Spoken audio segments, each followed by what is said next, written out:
Am I correct? Like it looks a little bit like this, except there's an alpha there instead of a P. Question 13 in our booklets there. Excellent. Okay, this is the one we're going to do. So we're going to work through it together. And the reason is this is a hard problem, and people in the past have tended to just copy it. So I want to go through it with you guys. It's a good way to link some of the stuff we did in semester 1 about quadratics with some sort of challenging algebra as well. So what I want to remind you of, right, is in semester 1, if we have a quadratic that touches the x-axis, okay, let's say it touches at P, then its equation is y equals a times x take p squared, okay? P is the root, right? That's where it touches the x-axis, and it's squared because it touches at that point, all right? So I expect you to sort of recollect that. Yeah, I sort of remember that, okay?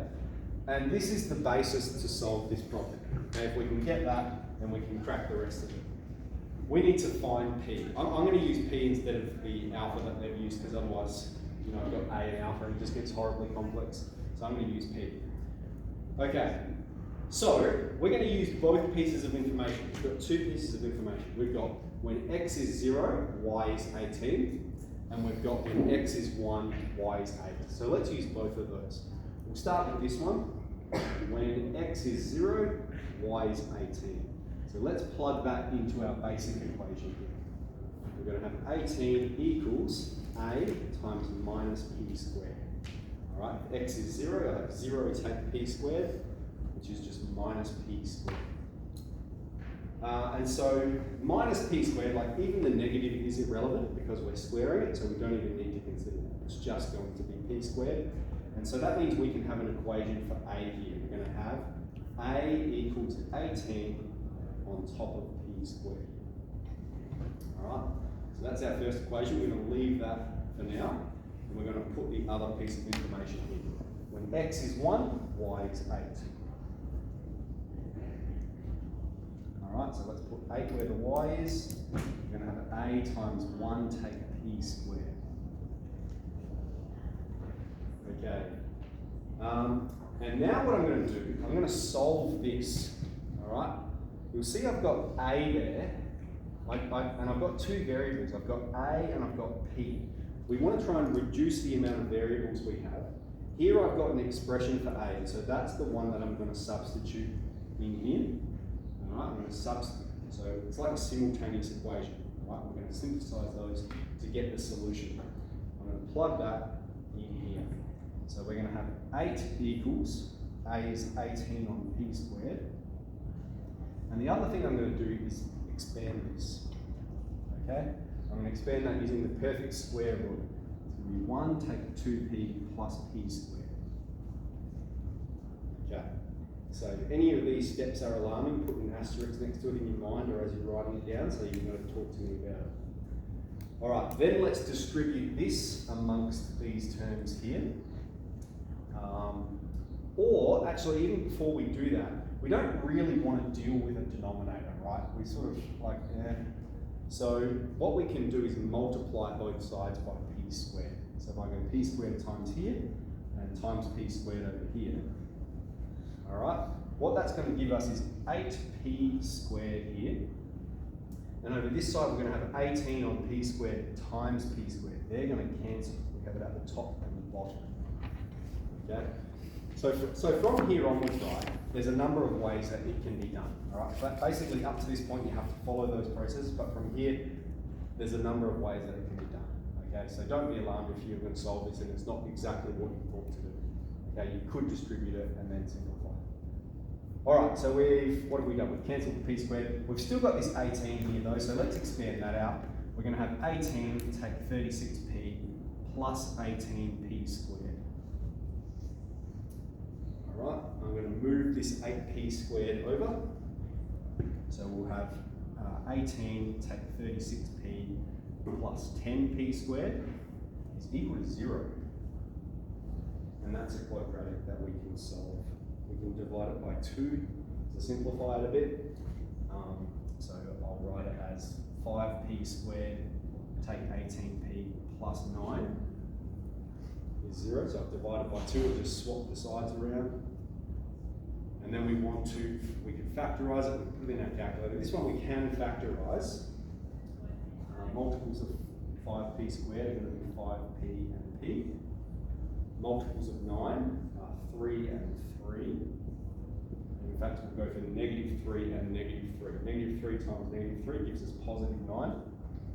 And we can see we'll get minus 15p, and we'll get minus 3p, and we collect that and you get minus 18p, there, which is our number there. Okay, so I'm factorising using the cross method. All right, so look at all of these skills I've just combined. That's the sort of assumed knowledge I'm talking about.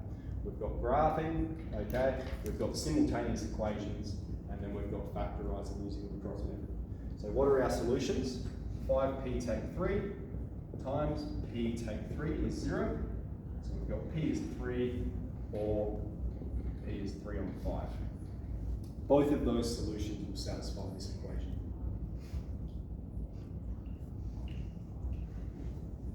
Okay. So, look, it's a pretty hard one, and it's not one I would expect you to be able to do, okay? This is an example of a problem that I would go through with you. So this is something that you might be tested on, but I'll make sure you're prepared for it by going through it with you. Any major questions about that process there? No? Okay, so all stuff we've seen before, but I think it's the bringing it together that can be a bit challenging. All right, let's look at the next one as well. So that's question 14. Do you mind if I just grab your book? Sure, mine's there we go. So we have here, we have a doorway. So I might sketch it first and then we'll put it on a graph. We have a parabolic doorway. It's 2 meters high. And we know at 1 meter height, the width there is 1.6 meters. Okay, when that's 1 meter and that's 1 meter. And that's all the information we have. Excellent. That's plenty. And what's it say to do? Find how wide is it at the ground. So I'm saying how far apart are these points? So we need to use some sort of quadratic to solve this, right? So I think a good procedure is for us to sketch it on the Cartesian plane. And I'm going to sketch it so that this is the x-axis. Okay, this point here is the x-axis, where this is where x is 0. All right, because if I define that as x is 0, then it means this coordinate here is going to be 1.6. Okay, it's 1.6 units further along from that point. This is 1.6, and I know this distance here is 1 as well. So already we've got the equation of this quadratic. Okay, which is this point. This is the coordinates of this point here is so this is 1.6, right? And this is 0. And so this coordinate is exactly halfway between them. Okay, we should be remembering that as well. That's the axis of symmetry.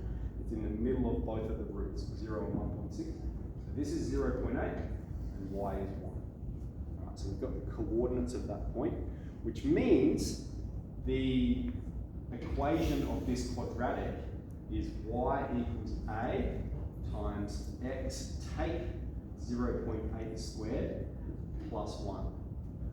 Okay, so from quadratics, we would write it in this form, x take h squared plus k, where hk is the coordinates of the vertex.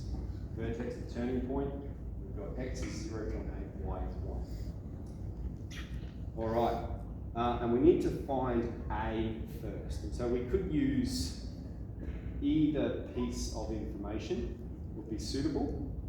Let's go with when x is 0, y is 0.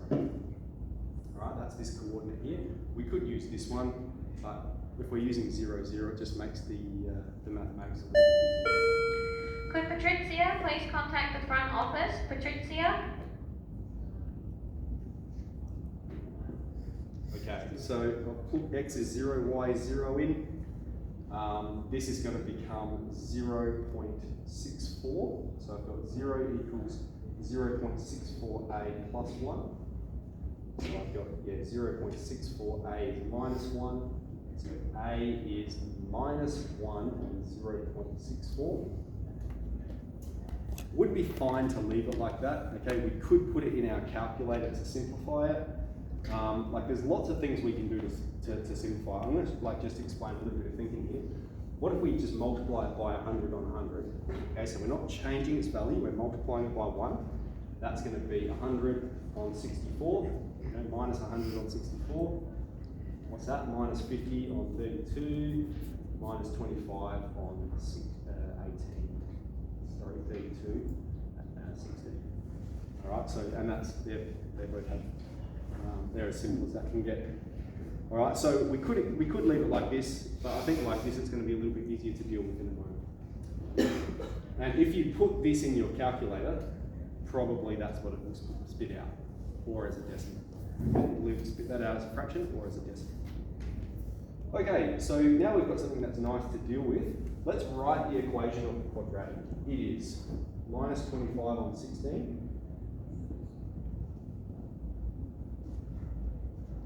Okay, that's our A value, and then we found all this information before. Now we are asked, what is the distance from here to here? Okay, so when the y value, if we've defined this as the x-axis, right? This is the x-axis, and we're saying how far apart are they when the y value is minus 1. Okay, so we've defined it as 1 meter above. That means 1 meter below gives us that 2 meters that's defined in the problem. And so then we're saying, well, what's this x value? What's this x value? And then we can determine the distance between them. So we are interested in the x value when the y value is minus 1. This is what we're solving. Okay. Now at this stage, because we've understood the problem and we've got it written out like this is something you could put in your calculator. Okay, and just get the x values. But again, Year 12 math, let's break it down using the algebraic process. We're trying to solve for x. We want those x values. We're going to subtract 1 from both sides, so we'll have minus 2.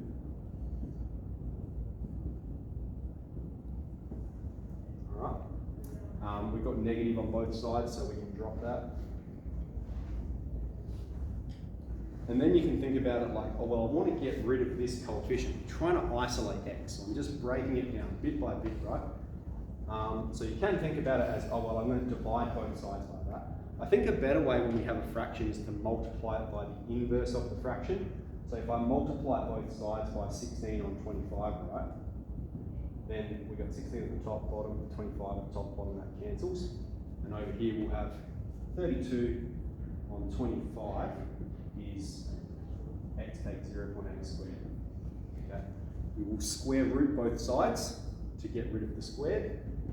So here we're going to have plus or minus square root of 32 on 25. Here we're going to have x takes 0.8. And then we'll move the 0.8 over. So we're going to have x is 0.8 plus or minus root 32 on 25. Okay, now this part can be simplified using surds, so like a couple, it's not necessary, but a couple of ways it could be expressed. Okay, root 32 on 5, which is 4, 8, 2 root 8, so 4 root 2. All right, so if we simplify it, if we put it back in our calculator, that's what it's going to look like. Okay, so they're the x values. We've got 0.8 plus or minus 4 root 2 on 5. Okay, so from this point to this point. Obviously, this is the negative one, right? This is going to be 0.8 take 4 root 2 on 5. And this one's going to be the positive one, just because it's further to the right. Okay, that's how we know that. 0.8 plus 4 root 5. 4 root 2 on 5.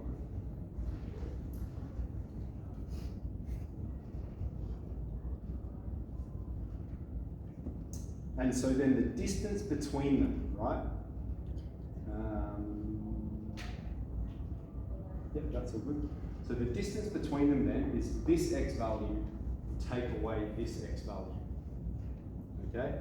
Like you can think about that. If we have a Cartesian plane, here's a line, and I'm saying how far is it from point A to point B to point A? It's just going to be A take B. It's that x value take that. We want to know how far apart these two are. Well, it's just the one that's furthest to the right take the one furthest to the left. So I'll write that out for you, and then you can see how it simplifies. We've got 0.8 plus 4 root 2 on 5, take 0.8, take 4 root 2 on 5. Okay, so when we perform this, 0.8 take 0.8, that's going to cancel. And we've got 4 root 2 on 5, take negative 4 root 2 on 5. That gives us two lots of it, 4 root 2 on 5, which is 8 root 2 on 5. Which is like 1.6, I think, or something like that. Not very carry, but around 1.6. Okay, so that's a pretty tricky problem, right? Okay, so it's not one I expect you to go, yeah, here you go, solve this. It's one that we're going to break down. It's one that we're going to break down and solve that problem. So, I might just very briefly summarise the process that we used there. Okay, so we're confronted with this problem. What did we do? We put it on a Cartesian plane. We found the quadratic. Okay, we know it's got that vertex. So then this is the equation of the quadratic. We found the value A. Okay, that's all that long process was there. Here's the equation of the quadratic. From there, you could put this information in your calculator and get this solution. Okay, you get it as a decimal, wouldn't be exact. Here I showed you the algebraic process to find the exact solution. All right, we're solving for x and we're breaking it down. So pretty hard problem. Maybe one you guys can have a bit of a go at again in the holidays. All right, but I've recorded it so you can walk yourself through it. All right, we'll stop there. We're just going to continue with our booklets so far. So let me know if you have any problems about this, and yeah, let's get on with it.